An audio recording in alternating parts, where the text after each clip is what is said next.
اعوذ باللہ من الشیطان الرجیم بسم اللہ الرحمن الرحیم۔ محترم سامعین، آپ سن رہے ہیں علامہ ابراہیم امینی کی مشہور کتاب خاندان کا اخلاق کہ جو اسلامی خاندان کی بنیاد، باہمی تعلقات اور اخلاقی اصولوں پر روشنی ڈالتی ہے۔ یہ کتاب ہر اس فرد کے لیے رہنما ہے کہ جو دین کی روشنی میں ایک خوشحال اور با اخلاق گھرانہ تعمیر کرنا چاہتا ہے۔ آئیے اس مفید فکری سفر کا آغاز کرتے ہیں۔ اس کتاب کا آج انشاءاللہ چوتھا حصہ بیان ہوگا۔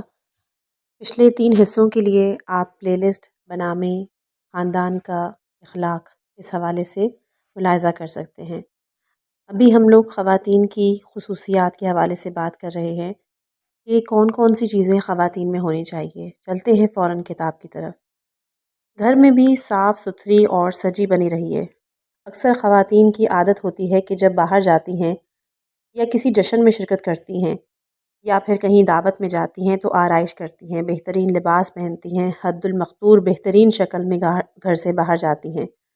لیکن جب گھر واپس آتی ہیں، گھر میں صاف ستھری نہیں رہتی، بناؤ سنگھار نہیں کرتی، الجھے بالوں اور گھرداری کے لباس میں گھومتی رہتی ہیں، داغ لگے میلے کچیلے کپڑے پہنتی ہیں۔ حالانکہ چاہیے کہ اس کے برعکس عورت کو گھر میں اپنے شوہر کے لیے آرائش کرنی، اپنے شوہر کے لیے جو کہ اس کا دائمی شریک زندگی، دوست، مونس و غمخوار اور اس کے بچوں کا باپ ہے، سجے بنے، ناز و انداز دکھائے، اس کے دل کو اپنے بس میں کر لے تاکہ گلی کوچے کے دلبر اس کے دل میں جگہ نہ کر سکیں۔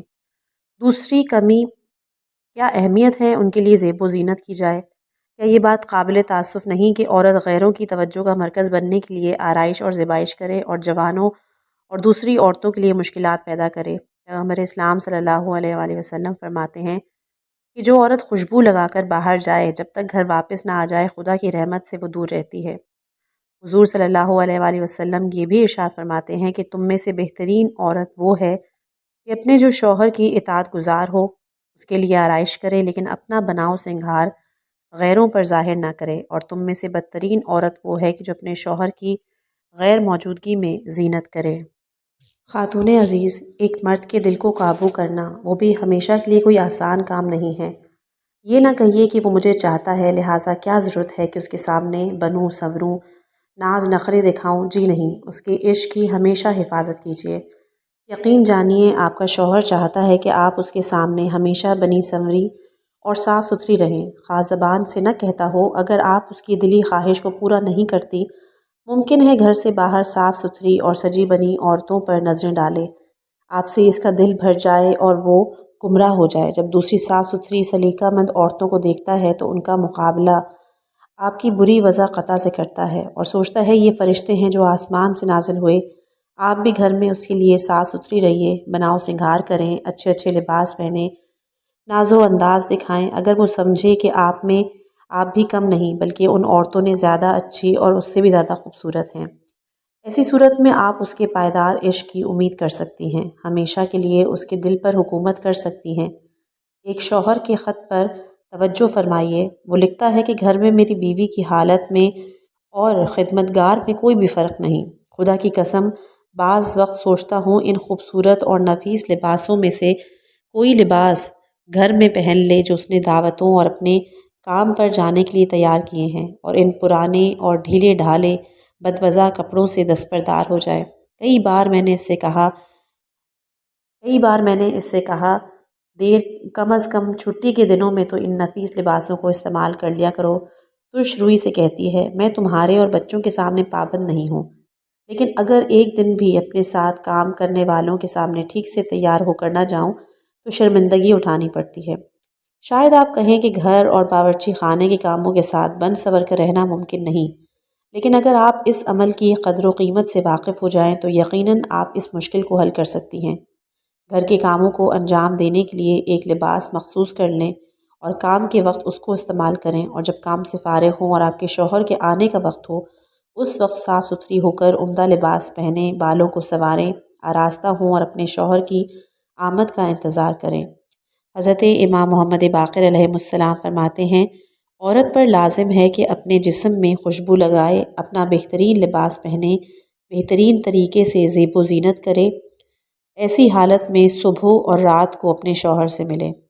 امام جعفر صادق علیہ السلام فرماتے ہیں، عورت کو آرائش و زیبائش ترک نہیں کرنا چاہیے، خواہ ایک گلوبند ہی کیوں نہ ہو۔ ہاتھوں کو بھی سادہ نہیں رکھنا چاہیے، چاہے تھوڑی سی مہندی ہی لگا لے۔ حتیٰ کہ بوڑھی عورتوں کو بھی زیب و آرائش ترک نہیں کرنا چاہیے، اس پر اپنی مامتا نچھاور کریں۔ مصیبت اور بیماری کے وقت انسان کو تیماردار اور غمخوار کی ضرورت ہوتی ہے۔ اس کا دل چاہتا ہے کہ کوئی اس سے ہمدردی کرے، نوازش، دلجوئی کرے، اس کی تسکین ہو، تسلی و تشفی کے ذریعے اس کے اعصاب کو پرسکون بنائے۔ دراصل مرد وہی سابق بچہ ہوتا ہے جو کہ بڑا ہو گیا ہے اور اب بھی ماں کی نوازش و محبت کا بھوکا ہے۔ مرد جب کسی عورت سے رشتہ ازدواج میں منسلک ہوتا ہے تو توقع رکھتا ہے کہ پریشانی اور بیماری کے موقع پر ٹھیک ایک مہربان ماں کی طرح تیمارداری اور دلجوئی کرے۔ خواہر عزیز، اگر آپ کے شوہر بیمار پڑ گئے ہیں تو ان کے ساتھ پہلے سے زیادہ مہربانی کا برتاؤ کریں، ان سے اظہار ہمدردی کریں اور افسوس کا اظہار کیجیے، ان کی حالات پر شدید رنج و غم کو ظاہر کریں، ان کو تسلی دیں، ان کے آرام کا خیال رکھیں۔ اگر ڈاکٹر یا دوا کی ضرورت ہو تو مہیا کیجیے، جس غذا سے انہیں رغبت ہو، ان کے لیے مناسب ہو، فوراً تیار کیجیے۔ بار بار ان کی احوال پرسی کیجیے، تسلی دیں، ان کے پاس زیادہ سے زیادہ وقت گزارنے کی کوشش کریں۔ اگر وہ تکلیف کی شدت سے انہیں نیند نہیں آ رہی تو آپ بھی کوشش کریں کہ ان کے ساتھ جاگتی رہیں، اور اگر آپ کو نیند آ گئی تو جب بھی آنکھ کھلے تو ہلکے سے ان کا سر سہلا کر دیکھیں کہ اگر بیدار ہیں تو ان کا حال پوچھیں۔ اگر رات جاگ کر گزری ہے تو صبح کو ناراضگی کا اظہار نہیں کریں۔ ان کے کمرے میں تنہائی اور خاموشی کا اہتمام رکھیں، شاید کہ ان کو نیند آ جائے۔ آپ کی ہمدردیاں، آپ کی نوازشیں ان کی تکلیف میں تسکین کا سبب بنے گی، ان کے صحت یاب ہونے میں معاون ثابت ہوں گی۔ اس کے علاوہ اس قسم کے کام وفاداری، سچی محبت کی نشانیاں سمجھی جاتی ہیں۔ اس کے نتیجے میں زندگی میں لگن و حوصلہ پیدا ہوگا، آپس میں محبت میں اضافہ ہوگا، اور اگر آپ بیمار ہو گئی تو یہی سلوک وہ آپ کے ساتھ بھی کریں گے۔ جی ہاں، آپ کا یہ عمل ایک قسم کی شوہرداری ہے۔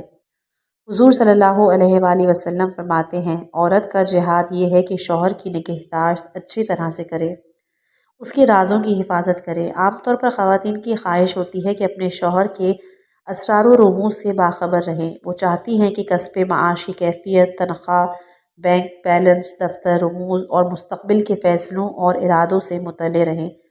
مختصر کہ اپنے شوہر سے توقع رکھتی ہیں کہ اپنے تمام رازوں کو ان پر برملا کرے اور ان سے کچھ پوشیدہ نہ رکھے۔ اس کے برعکس بہت سے مرد اس بات پر تیار نہیں کہ اپنے تمام رازوں کو اپنی بیویوں پہ ظاہر کریں۔ کبھی کبھی یہی موضوع گرما گرمی اور بدگمانی کا سبب بھی بن جاتا ہے۔ بیوی شکایت کرتی ہے کہ میرے شوہر کو مجھ پر اعتبار نہیں اور اپنے رازوں کو مجھ سے مخفی رکھتا ہے، اپنے خطوط مجھے پڑھنے نہیں دیتا، اپنی آمدنی اور پس انداز کے بارے میں نہیں بتاتا، مجھ سے اپنے دل کا حال نہیں کہتا، میرے سوالوں کے جواب دینے میں تعامل کرتا ہے بلکہ کبھی کبھی جھوٹ بولتا ہے۔ اتفاق سے بعض مرد بھی اپنی زندگی کے اسرار و رموز بیوی سے پوشیدہ رکھنا پسند نہیں کرتے، لیکن ان کا عذر یہ ہوتا ہے کہ عورتوں کے پیٹ میں کوئی بات نہیں ٹکتی، وہ کسی بات کو پوری طرح پوشیدہ نہیں رکھ پاتی۔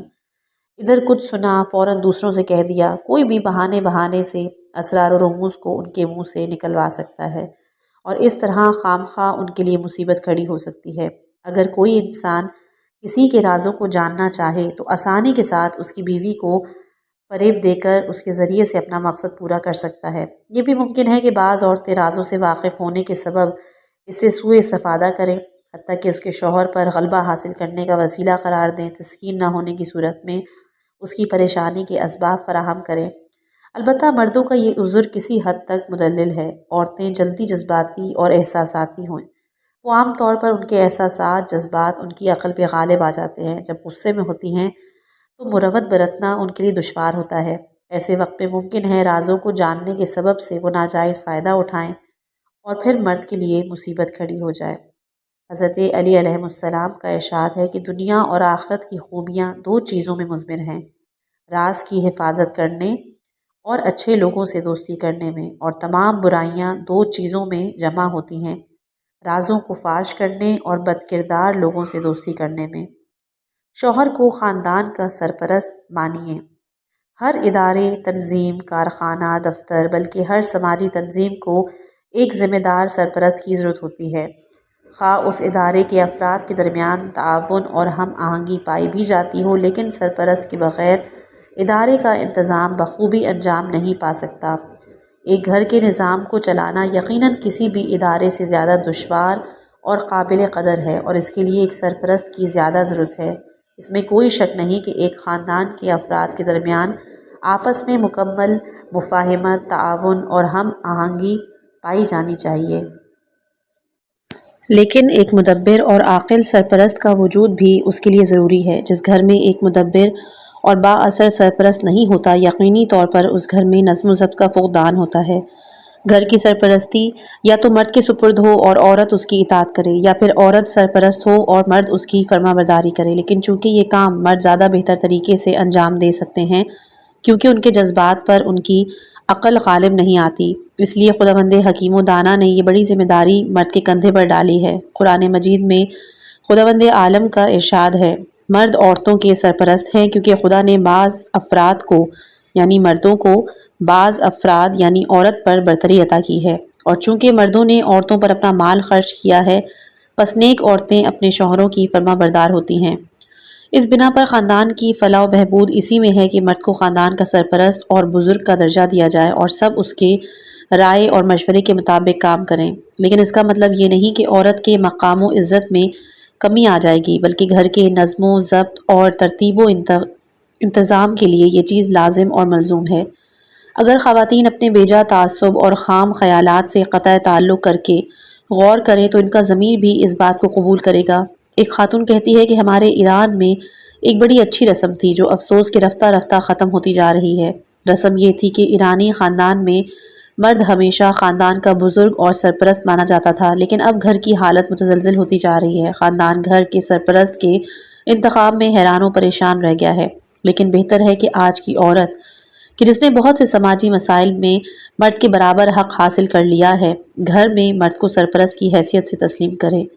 جب لڑکی کی شادی ہو تو اسے اس قدیمی نصیحت کو یاد دلانا چاہیے کہ عروسی کو جوڑا پہن کر شوہر کے گھر میں داخل ہوئی ہو، اب کفن پہن کر ہی اس گھر سے نکلنا۔ البتہ مرد کے روزمرہ کے مشاغل اور زندگی کی فکریں عموماً اسے اجازت نہیں دیتی کہ گھر کے تمام امور میں دخل دے۔ در حقیقت کہا جا سکتا ہے کہ کاموں کا ایک حصہ عملی طور پر خاتون خانہ کے سپرد ہوتا ہے اور زیادہ تر کام اسی کے ارادے اور مرضی کے مطابق انجام پاتے ہیں۔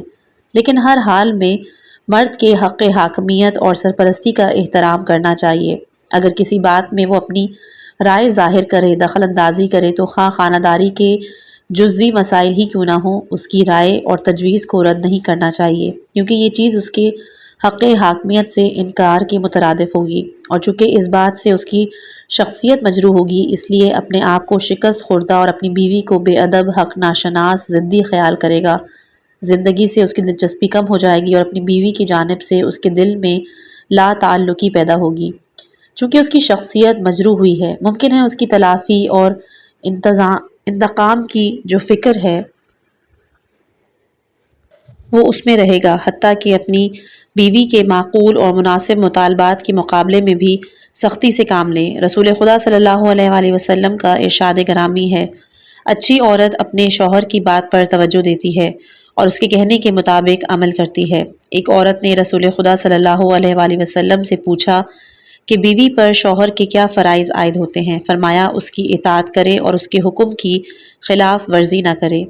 پیغمبر اسلام صلی اللہ علیہ وآلہ وسلم کا یہ بھی ارشاد ہے کہ بدترین عورتیں ضدی ہوتی ہیں۔ رسول خدا صلی اللہ علیہ وآلہ وسلم فرماتے ہیں کہ بدترین عورتیں وہ ہیں کہ جو بانجھ، گندی، ضدی اور نافرمان ہوں۔ خواہر گرامی، اپنے شوہر کو خاندان کے بزرگ اور سرپرست کی حیثیت دیں، ان کی رائے اور مشورے کے مطابق کام انجام دیں، ان کے احکام کی خلاف ورزی نہ کریں۔ اگر کسی کام میں مداخلت کریں تو اس کے مقابلے میں سختی نہیں دکھائیں، خواہ امور خانہ داری ہی کیوں نہ ہو۔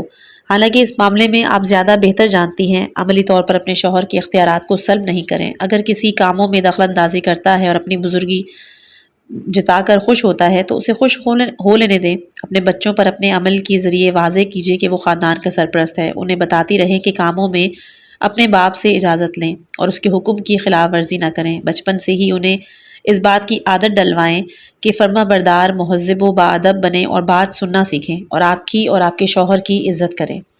سختیوں کو جھیلنا سیکھیے۔ دنیا میں ہر ایک کے حالات ہمیشہ ایک سے نہیں رہتے۔ انسان کی زندگی میں ہزاروں نشیب و فریز آتے ہیں۔ کبھی انسان کسی شدید مرض میں مبتلا ہو جاتا ہے، کبھی بے روزگار ہو کر گھر بیٹھ جاتا ہے، کبھی ایسا بھی ہوتا ہے کہ سارا مال و متاع لٹ جاتا ہے اور تہی دست ہو جاتا ہے۔ غرض کی انواع و اقسام کے حادثات اور پریشانیاں ہر انسان کی زندگی میں وقوع پذیر ہوتے ہیں۔ میاں بیوی کے جو رشتہ ازدواج میں منسلک ہو کر ایک دوسرے کا ساتھ نبھانے کا عہد کرتے ہیں، اس رشتے کا تقاضا یہ ہے بہرحال کہ ایک دوسرے کے یار و مددگار اور مونس و غمخوار رہیں۔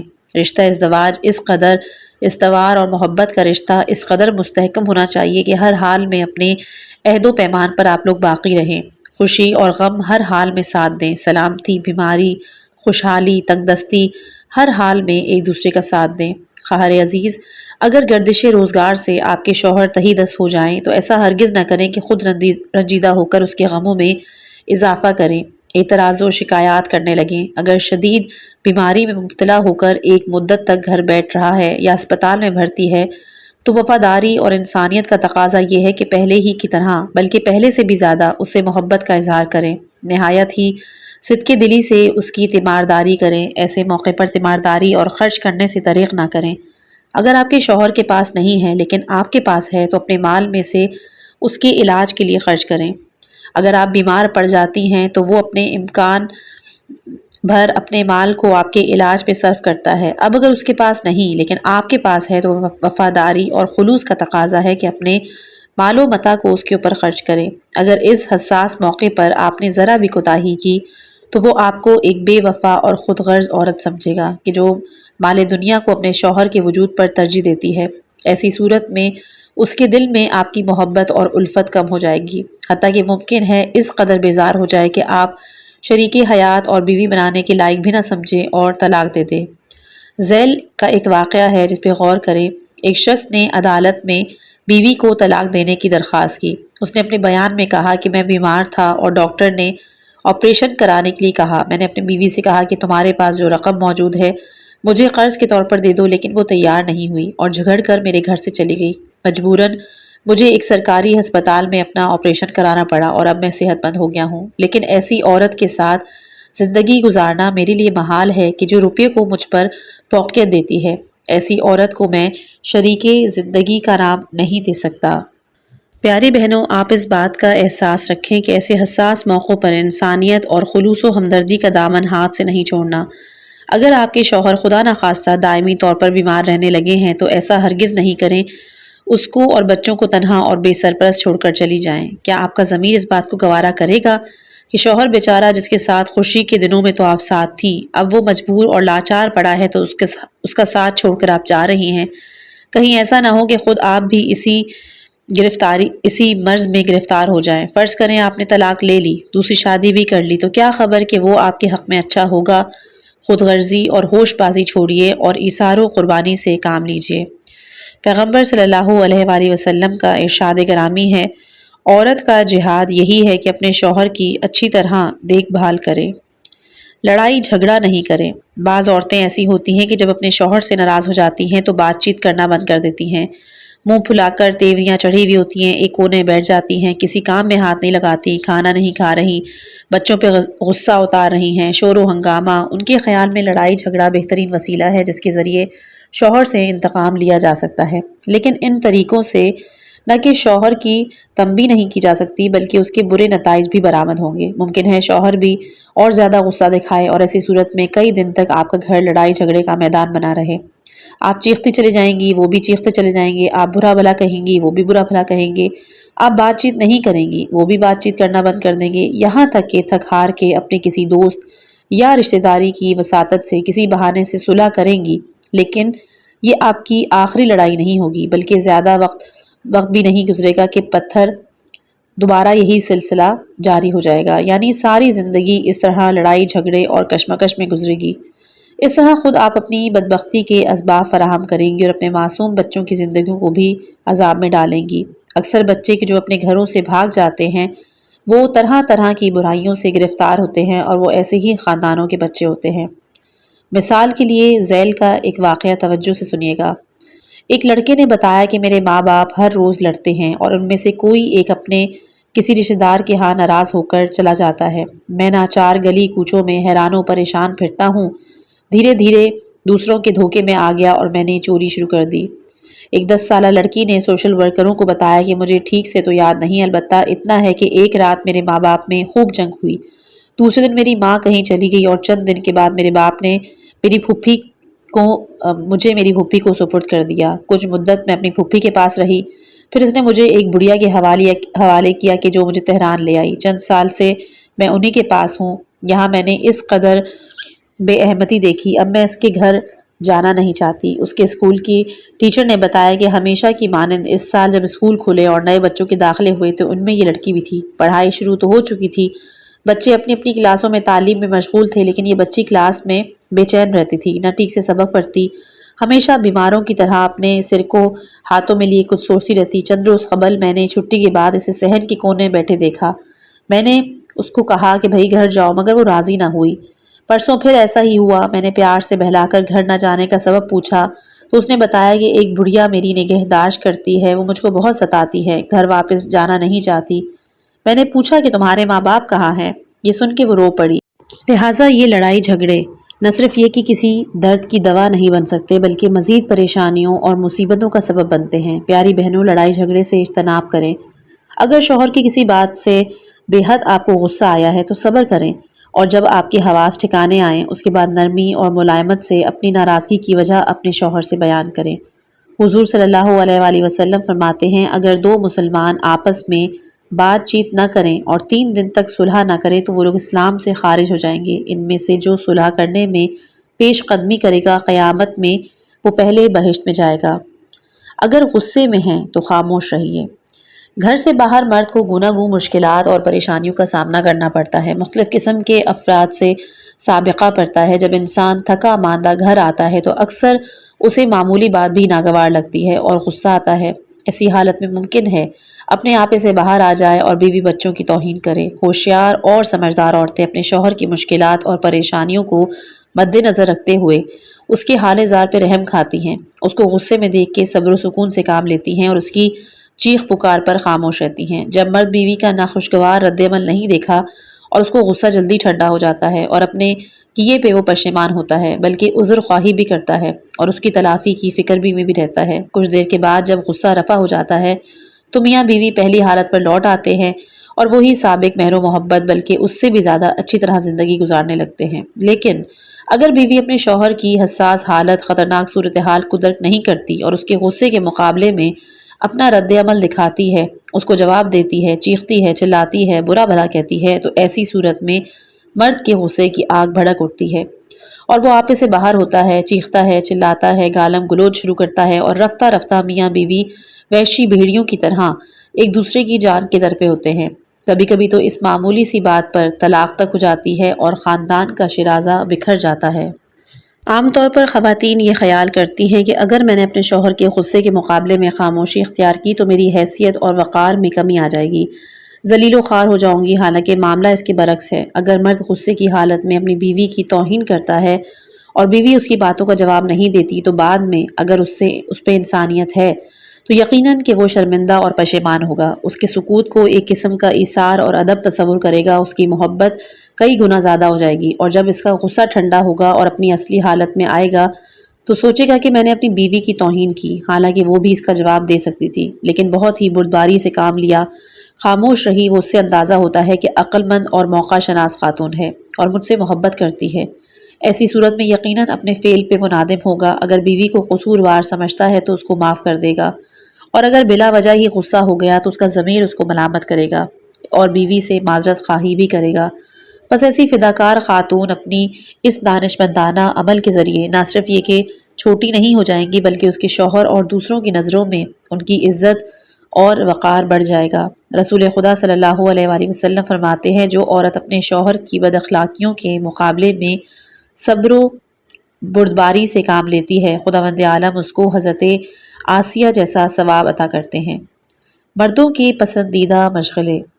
بعض مردوں کے گھر میں کچھ خاص مشغلے ہوتے ہیں، مثلاً طرح طرح کے ٹکٹ جمع کرنا، مختلف قسم کی تصویریں جمع کرنا، آٹوگراف لینا، قلمی کتابیں جمع کرنا۔ کسی کو چڑیاں، بلبل، طوطے وغیرہ پالنے کا شوق ہوتا ہے۔ کسی کو فنکاری اور پینٹنگ وغیرہ سے دلچسپی ہوتی ہے، کسی کو کتابیں اور رسالے پڑھنے سے شوق ہوتا ہے۔ غرض کہ اس قسم کی سرگرمیوں کو بہترین اور مفید تفریحات میں شمار کرنا چاہیے۔ نہ صرف یہ کہ ان میں کوئی نقصان نہیں بلکہ فوائد بھی ہیں۔ اس قسم کے مشاغل کے سبب چونکہ مرد کا زیادہ وقت گھر میں گزرتا ہے، اس لیے دل میں گھر سے انسیت پیدا ہوتی ہے، جسمانی تھکن، ذہنی تفکرات برطرف ہوتی ہے، بیکاری اور فرصت، غم و غصہ پیدا کرنے والی چیزیں بھی دور ہو جاتی ہیں، وہ کام میں مشغول رہتا ہے۔ ذہنی مریضوں کے علاج کا ایک طریقہ بھی یہ چیز سمجھی گئی ہے کہ جو لوگ ہمیشہ کسی کام میں مشغول رہتے ہیں وہ جسمانی اور نفسیاتی بیماروں میں بہت کم مبتلا ہوتے ہیں، چونکہ انہیں گھر سے دلچسپی ہوتی ہے اور کسی نہ کسی کام میں مشغول رہتے ہیں۔ اسی لیے وہ سڑکوں پہ آوارہ گھومنا، بری حرکتوں میں ملوث ہونے، فتنہ اور فساد کے اڈوں میں قدم رکھنے سے کسی حد تک محفوظ رہتے ہیں۔ اس بنا پر خواتین کو چاہیے کہ اس قسم کے مشاغل کو اچھی نظر سے دیکھیں اور مرد کی بے عزتی نہ کریں اور اس کا مذاق نہ اڑائیں، اس کے کاموں کو احمقانہ، بے فائدہ نہ سمجھیں بلکہ اس کی ہمت افزائی کریں اور وقت پڑنے پر اس کی مدد کریں۔ خانہ داری۔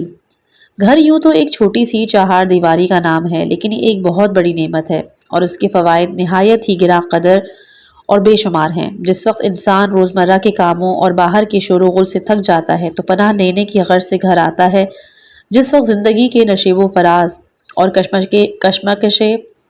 کشمکش حیات سے گھبرا جاتا ہے تو آرام کرنے کے لیے گھر آتا ہے، حتیٰ کہ جب سیر و تفریح سے بھی تھک جاتا ہے تو یہیں پر آ کے پناہ لیتا ہے۔ جی ہاں، گھر بہترین پناہ گاہ ہے، جہاں انسان بغیر کسی قید و بند کے اطمینان کے ساتھ آرام کرتا ہے، انس و محبت، صدق و صفا، سکون و آرام کا مرکز ہوتا ہے، نیک اور بافضیلت مردوں اور عورتوں کی پرورش گاہ ہے، بچوں کی تعلیم و تربیت کا مرکز، ان کی شخصیت و کردار کی تعمیر گاہ، ایک ایسا چھوٹا سا معاشرہ کہ جس کے ذریعے انسانوں کا بہت بڑا معاشرہ تشکیل دیا جاتا ہے۔ ایک خانہ دار خاتون کو فخر کرنا چاہیے کہ اس کو ایک انتہائی اہم اور حساس عہدہ سونپا گیا ہے اور وہ اپنی قوم اور ملت کی ترقی اور خوشحالی کے لیے ایثار و قربانی کرتی ہے۔ تعلیم یافتہ خواتین کی اس سلسلے میں اور زیادہ ذمہ داری ہے۔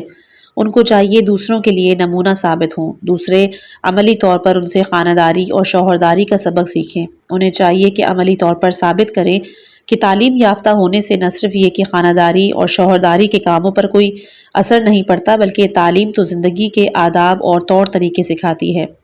ایک پڑھی لکھی خاتون کو چاہیے کہ امور زندگی کو بہترین طریقے سے انجام دے اور خانہ داری کی باعزت شغل کو اپنے لیے باعث افتخار سمجھے اور اپنے طرز علم سے پڑھی لکھی خواتین کی لیاقت و برتری کو ثابت کرے، نہ کہ پڑھے لکھے ہونے کا عذر کر کے کسی کام میں ہاتھ نہ لگائے، اس طرح پڑھی لکھی خواتین کو بدنام کرے۔ تعلیم حاصل کرنے کا مطلب بیکار گھومنا اور ذمہ داریوں سے پہلو تہی کرنا نہیں بلکہ اپنی ذمہ داریوں کو بہتر طریقے سے انجام دینا، ایک مدبر، سلیقہ مند خاتون خانے کی مثال قائم کرنا ہے۔ اس سلسلے میں ایک واقعہ ہے، توجہ کیجیے۔ ایک شخص کہ جس نے انٹر پاس لڑکی سے شادی کی، عدالت میں کہا کہ میری بیوی گھر کے کسی کام میں ہاتھ نہیں لگاتی اور جب میں اعتراض کرتا ہوں تو کہتی ہے کہ برتن دھونا، کھانا پکانا، بچے پالنا یہ انٹر پاس عورت کا کام نہیں۔ اگر تمہیں میرے طور طریقے پسند نہیں تو مجھ کو طلاق دے دو اور ایک نوکرانی سے شادی کر لو۔ پرسوں رات کو میں نے اپنی انٹر پاس بیوی کے رشتہ داروں اور ملنے جلنے والوں کو کھانے کی دعوت دی۔ کھانے کے وقت میں نے دسترخوان بچھایا اور اپنی بیوی کے فریم کیے ہوئے سرٹیفکیٹس کو دسترخوان پہ سجا دیا اور کہا معاف کیجیے گا، وہی کھانا حاضر ہے کہ جو ہر روز حقیر کی بیگم بندے کو کھانے کے لیے دیتی ہے۔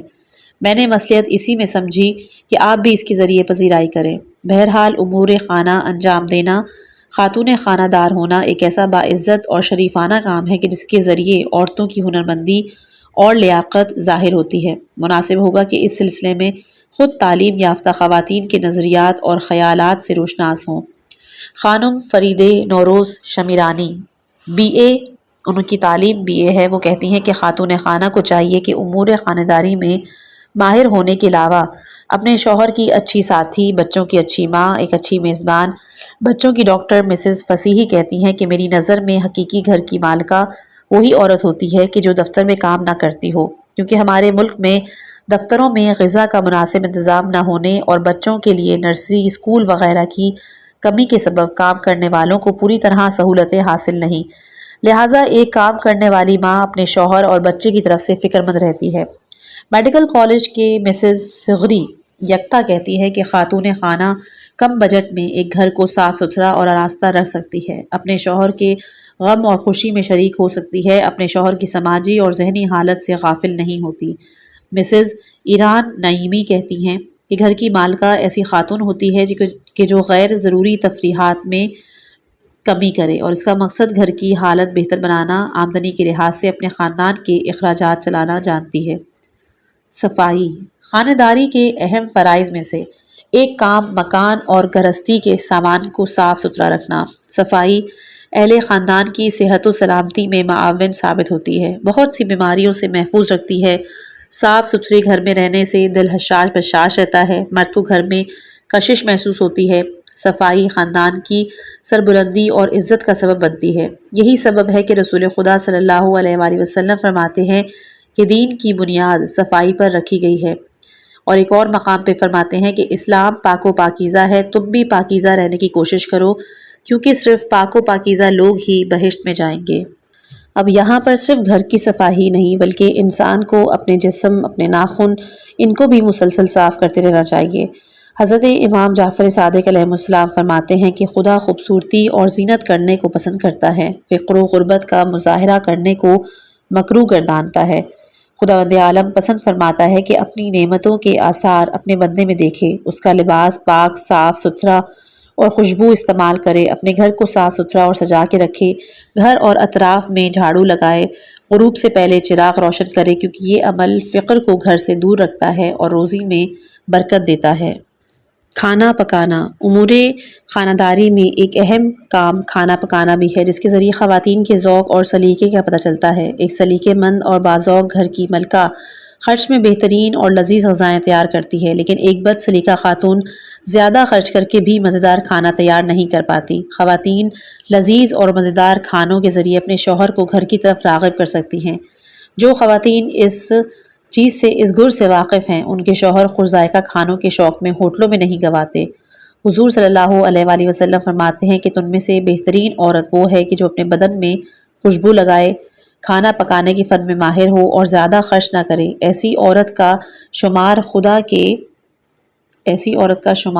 کے اعمال میں ہوگا اور خدا کے عامل کو بھی شکست اور پشیمانی کا سامنا نہیں کرنا پڑے گا۔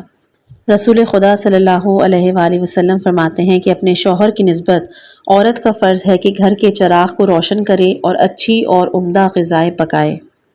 مہمانداری ایک چیز جس کا ہر خاندان کو کم یا زیادہ سامنا کرنا پڑتا ہے وہ ہے مہمانداری، بلکہ یوں کہنا چاہیے کہ مہمانداری زندگی کے لوازمات میں سے ہے۔ مہمان نوازی ایک اچھی رسم ہے، اس کے ذریعے دلوں میں باہمی تعلق اور ارتباط پیدا ہوتا ہے، محبت و الفت میں اضافہ ہوتا ہے، نفرت و کدورت دور ہوتی ہے، دوستوں عزیزوں کے ہاں آمد و رفت شروع ہو جاتی ہے۔ پیغمبر صلی اللہ علیہ وآلہ وسلم فرماتے ہیں کہ مہمان کا رزق آسمان سے نازل ہوتا ہے، اس کو کھلانے سے میزبان کے گناہ بخش دیے جاتے ہیں۔ امام رضا علیہ السلام فرماتے ہیں کہ سخی لوگ دوسروں کے کھانے میں سے کھاتے ہیں تاکہ ان کے کھانے میں سے وہ کھائیں، لیکن کنجوس دوسروں کے کھانے میں سے نہیں کھاتے کہ ایسا نہ ہو کہ اس کے کھانے میں سے بھی وہ کھا لے۔ حضور صلی اللہ علیہ وآلہ وسلم فرماتے ہیں کہ دوستوں کے ساتھ بیٹھنے سے محبت پیدا ہوتی ہے، اور امام محمد تقی علیہ السلام فرماتے ہیں کہ دوستوں کے پاس بیٹھنا دل کو تر و تازہ، عقل کو بار آور کرتا ہے، اور خواہ تھوڑی ہی دیر کے لیے کیوں نہ بیٹھا جائے۔ مہمانداری کوئی آسان کام نہیں ہے بلکہ خواتین کے مشکل کاموں میں سے ہے۔ کبھی کبھی ایسا بھی ہوتا ہے کہ بیوی چند گھنٹوں کے اندر کچھ مہمانوں کی خاطر تواضع کا انتظام کرنے پہ مجبور ہوتی ہے، اسی سبب سے کھانے مرضی کے مطابق تیار نہیں ہو سکتے۔ ایسی حالت میں ایک طرف میاں ناراض ہوتا ہے کہ میں نے پیسہ خرچ کیا اور اس کے باوجود میری عزت مٹی میں مل گئی، اور دوسری طرف بیوی ناراض ہوتی ہے کہ میں نے اتنی زحمتیں اٹھائیں اور اس کے باوجود مہمان کے سامنے میری بے عزتی ہو گئی، وہ لوگ مجھے بد سلیقہ اور پھوڑ سمجھیں گے۔ ان سب سے بدتر یہ کہ شوہر کی جھک کے جواب میں کیا کہوں، اسی اسباب کی بنا پر کم ہی ایسی محفلیں ہوتی ہیں جو بغیر کسی ہنگامے اور الجھن اور پریشانی کی اختتام پذیر ہوں، اور یہ امر باعث بنتا ہے کہ بہت سے لوگ مہمانداری سے گریز کرتے ہیں اور اس کے تصور سے ہی لرزتے ہیں۔ ہم مانتے ہیں کہ مہمانداری آسان کام نہیں، لیکن اصل مشکل اس وجہ سے پیدا ہوتی ہے کہ میزبان خاتون مہمان کے طور پر طریقوں سے اچھی طرح واقف نہیں ہوتی۔ وہ چاہتی ہے کہ صرف 2-3 گھنٹے کے اندر بہت سے مشکل اور دشوار کاموں کو انجام دے لے۔ اگر مدبر اور تجربہ کار ہے تو بہت ہی خوبی سے اور آسانی کے ساتھ بہترین طریقے سے دعوت کا انتظام کرے گی۔ اب ہم آپ کے سامنے مہمانداری کے نمونے پیش کرتے ہیں، ان میں سے جو بھی آپ کو بہتر لگے اسے منتخب کیجیے گا۔ پہلا نمونہ، میاں گھر میں داخل ہوتا ہے اور بیوی سے کہتا ہے کہ شب جمعہ 10 آدمی رات کے کھانے پر آئیں گے۔ بیوی جمعے کی گزشتہ دعوتوں کی تلخیاں یاد ہیں، مہمانوں کا نام سن کر ہی اس کا دل دھڑکنے لگتا ہے اور وہ اعتراض کرتی ہے۔ مرد دلائل کے ذریعے اور خوشامد کر کے اس کو راضی کرتا ہے کہ یہ دعوت کرنا ضروری ہے، جس طرح بھی ہو اس کا انتظام کرو۔ اس وقت سے جمعرات تک پریشانی اور اضطراب میں گزرتے ہیں، یہاں تک کہ جمعرات کا دن آن پہنچتا ہے۔ اس روز دعوت کا انتظام کرنا ہے۔ میاں بیوی سامان خریدنے کے لیے گھر سے باہر جاتے ہیں، راستے میں سوچتے ہیں کیا کیا چیزیں خریدنا چاہیے۔ آخر کار کسی طرح سے چیزیں خرید کر دوپہر تک گھر آ جاتے ہیں۔ بیوی کا کام دوپہر کے بعد شروع ہوتا ہے۔ دوپہر کا کھانا بھی کھایا نہیں، اٹھ کر کام میں مشغول ہو جاتی ہے، لیکن کام کوئی ایک دو تو ہے نہیں، اپنے آپ کو گوناگوں کاموں کے انبار میں گھرا پاتی ہے۔ کیا کیا کرے کیا نہ کرے، مثلاً سبزیاں صاف کرنا، کاٹنا، آلو اور پیاز سرخ کرنا، دال چننا، چاول چن کے بھگونا، گوشت کو صاف کر کے قیمہ بنانا، 2-3 قسم کے کھانے پکانا چاہتی ہے، مرغ بھوننا ہے، کباب بنانا ہے، سالن پکانا ہے، پلاؤ پکانا ہے، چائے کا سامان ٹھیک کرنا ہے، برتن دھونا ہے، ڈرائنگ روم کی ٹھیک ٹھاک صفائی کرنی ہے۔ یہ سارے کام یا تو خود تنہا انجام دے گی یا کسی کی مدد، بہرحال عجلت اور پریشانی کی حالت میں ان کاموں میں مشغول ہے۔ مگر چھری نہیں مل رہی، ادھر تلاش کرتی ہے، نیچے دیکھتی ہے، پیاز نہیں ہے، چاول چڑھا دیے، معلوم ہوا نمک ختم ہو چکا ہے، کسی کو نمک اور پیاز خریدنے بھیجا، کھانا پکانے کے لیے جس چیز کی ضرورت ہوتی ہے اس کو ڈھونڈنے میں کچھ وقت صرف ہوتا ہے۔ کبھی نوکر پہ چیختی ہے، کبھی بیٹی پہ چیختی ہے، کبھی بیٹے کو برا بھلا کہتی ہے، کھانا پکانے کے دوران اس کا تیل یا گیس بھی ختم ہو جاتی ہے۔ یا اللہ وہ کیا کرے۔ اس حالت میں جب دروازے کی گھنٹی بجتی ہے اور ایک ایک کر کے مہمان آنا شروع ہو جاتے ہیں تو بیچارہ شوہر کی جو اپنی بیوی کے پریشانی اور اضطراب سے آگاہ ہے، دھڑکتے دل سے مہمانوں کا استقبال کرتا ہے۔ دعا سلام کے بعد چائے لانے جاتا ہے تو دیکھتا ہے کہ ابھی تو چائے کا پانی پکا بھی نہیں ہے۔ بیٹا یہ بیٹی کو ڈانٹتا ہے کہ ابھی تک چائے کا پانی ابلنے کیوں نہیں رکھا، چائے تیار ہوئی تو معلوم ہوا کہ دودھ نہیں ہے، برتن نہیں نکلے۔ خدا خدا کر کے چند بار اندر باہر کے چکر لگانے کے بعد چائے کی چند پیالیاں مہمانوں کے سامنے رکھی جاتی ہیں۔ نظریں مہمانوں پر ہیں لیکن دل باورچی خانے میں لگا ہوا ہے، کیونکہ معلوم ہے کہ باورچی خانے میں کون سا ہنگامہ چل رہا ہے۔ بالآخر جیسے جیسے کر کے جب کھانا دسترخوان پر آتا ہے تو کسی میں نمک کم ہے، کسی میں چٹنی زیادہ ہے۔ بہرحال مہمان کھانا کھا کے کیسے بھی کر کے رخصت ہوتے ہیں، لیکن نتیجہ کیا ہوتا ہے کہ کھانا کسی کو بھی پسند نہیں آتا ہے۔ یقین سے قارئین کرام میں سے کسی کو بھی ایسی دعوت اچھی نہیں لگے گی کہ جو دوسروں کے درد سر بنے اور آپ بھی اس میں شرکت کریں۔ کیا آپ جانتی ہیں ان تمام پریشانیوں کی وجہ کیا ہے؟ اس کی وجہ صرف زندگی، بدنظمی اور مہمانداری کے فن سے عدم واقفیت ہے۔ اب ایک اور نمونے کے طور پر لیجئے، مرد گھر میں داخل ہوتا ہے اور بیوی سے کہتا ہے کہ میں نے جمعے کی رات کو 10 افراد کو کھانے پہ دعوت دی ہے۔ بیوی جواب دیتی ہے ٹھیک ہے، کیا چیزیں تیار کرنی ہیں؟ اس کے بعد دونوں باہم مشورہ کر کے کھانے کی ایک فہرست بناتے ہیں۔ فہرست بنانے کے بعد اس کو باقاعدہ کاغذ پر نوٹ کرتے ہیں۔ ایک مرتبہ پھر اچھی طرح فہرست کو پڑھ لیتے ہیں کہ کہیں کوئی چیز رہ نہ گئی ہو، دوبارہ اس کا جائزہ لیتے ہیں، بعد میں گھر میں جو موجود چیزیں ہیں ان کو دیکھتے ہیں اور پھر بالآخر وہ بدھ کے دن چلے جاتے ہیں شاپنگ کرنے، اور جمعرات سے پہلے پہلے بدھ کو سب چیزیں آ جاتی ہیں۔ جمعرات کی صبح سے ان کا وقت کام شروع ہو جاتا ہے، گھر کی صفائی ہوتی ہے، سبزیاں کٹتی ہیں، ساری چاول وغیرہ سب کچھ دیکھے جاتے ہیں، ضرورت کے برتن نکالے جاتے ہیں، دھو کے رکھے جاتے ہیں۔ بعض ڈشز جیسے کہ فیرنی یا دوسری کوئی ایسی میٹھی ڈش، ان کو ایک دن پہلے ہی تیار کر کے فریج میں رکھ دیا جاتا ہے۔ مختصر یہ کہ ہر کام دوپہر سے پہلے انجام ہو جاتا ہے، اور جب مہمان آتے ہیں تو ان کو فوراً سے چائے بھی مل جاتی ہے اور کھانے کے وقت پہ کھانا بھی مل جاتا ہے، اور کھانا بھی اتنا لذیذ اور گھر بھی صاف ستھرا، اور خود بھی خوش و خرم سے مہمانوں کو استقبال کرتے ہیں۔ اس کا نتیجہ کیا نکلتا ہے؟ یہ کہ مہمان لذیذ اور مزیدار کھانوں کی لذت کے ساتھ ساتھ انس و محبت کی نعمت سے بھی لطف اندوز ہوتا ہے، پرمسرت ماحول میں فرحت حاصل کرتا ہے۔ اس رات کی خوشگواریاں میزبان کے حشاش بشاش چہرے کو فراموش نہیں کرتی۔ بیوی نے بھی چونکہ صبر و سکون کے ساتھ دعوت کا انتظام کیا تھا، اس لیے وہ بھی تھک جاتی ہے، چور چور ہو جاتی ہے، غصہ اور پریشانی کے عالم میں نہیں۔ بچوں کی پرورش عورت کی ایک بہت ہی حساس اور جو سنگین ذمہ داری ہے وہ بچوں کی پرورش ہے۔ بچے پالنا آسان کام نہیں ہے، بلکہ بہت ہی صبر آزما اور کٹھن کام ہے، لیکن یہ ایک بے حد مقدس اور قابل قدر فریضہ ہے جو کہ قدرت نے عورت کے سپرد کیا ہے۔ یہاں مختصراً چند باتیں بیان کی جاتی ہیں۔ پہلا، شادی کا ثمرہ۔ اگر ایسا اتفاق بہت کم ہی ہوتا ہے کہ مرد عورت بچے پیدا کرنے کی خاطر شادی کریں، عموماً دوسرے عوامل مجملہ جنسی خواہش کا محرک ہونا، لیکن زیادہ مدت نہیں گزرتی کہ آفرینش کا فطری مقصد بچے کی صورت میں ظاہر ہوتا ہے۔ بچے کا وجود ازدواجی زندگی کے درخت کا پھل اور ایک فطری آرزو ہے۔ بے اولاد جوڑے بے برگ و پھل درخت کی مانند ہوتے ہیں۔ بچے کا وجود شادی کے رشتے کو مستحکم کرتا ہے۔ دوسرا، بچوں کی تربیت۔ بچوں کی تربیت خواتین کی ایک اہم ذمہ داری ہے۔ اس سلسلے میں ماں باپ دونوں کی ذمہ داری ہوتی ہے، لیکن اس ذمہ داری کا زیادہ بوجھ ماں کے کندھوں پر ہے، کیونکہ وہی ہر وقت بچوں کی دیکھ بھال اور حفاظت کرتی ہے۔ اگر مائیں ایک ماں کی مقدس اور اہم فرائض سے پوری طرح واقف ہوں تو سماج کے ان نونہالوں کی صحیح طریقے سے پرورش اور تعلیم و تربیت کی جا سکتی ہے۔ امام سجاد علیہ السلام فرماتے ہیں کہ تمہاری اولاد کا حق یہ ہے کہ تم سمجھو کہ وہ تم سے ہے، اچھا ہو یا برا تم سے نسبت رکھتی ہے۔ اس کی پرورش اور تنبیہ اور خدا کی جانب اس کی رہنمائی کرنے اور فرمانبرداری میں اس کی مدد کرنے کے سلسلے میں تمہاری ذمہ داری ہے۔ اس کے ساتھ سلوک اس آدمی کا ایسا کرو یقین رہے کہ اس کے ساتھ احسان کرنے میں نیک اور اچھا بدلہ ملے گا اور بدسلوکی کے مقابلے میں برا بدلہ ملے گا۔ خواتین کا ایک اور اہم فریضہ بچوں کی غذا کے حوالے سے ہے۔ بچوں کی صحت و سلامتی، بیماری، خوبصورتی، بدصورتی، حتیٰ کہ خوش مزاجی، ذہانت اور کن ذہنی کا بھی تعلق ان کی غذائی کیفیت سے ہوتا ہے۔ ان کی غذائی ضروریات بڑوں جیسی نہیں ہوتی، بلکہ مختلف سن میں مختلف طرح کی غذا میں تغیر و تبدیلی ہونی چاہیے۔ ایک بچے والی ماں کو ان تمام نکات کا لحاظ رکھنا چاہیے، جیسے کہ بچے کی بہترین اور مکمل غذا پیدا ہونے کے بعد ماں کا دودھ ہے۔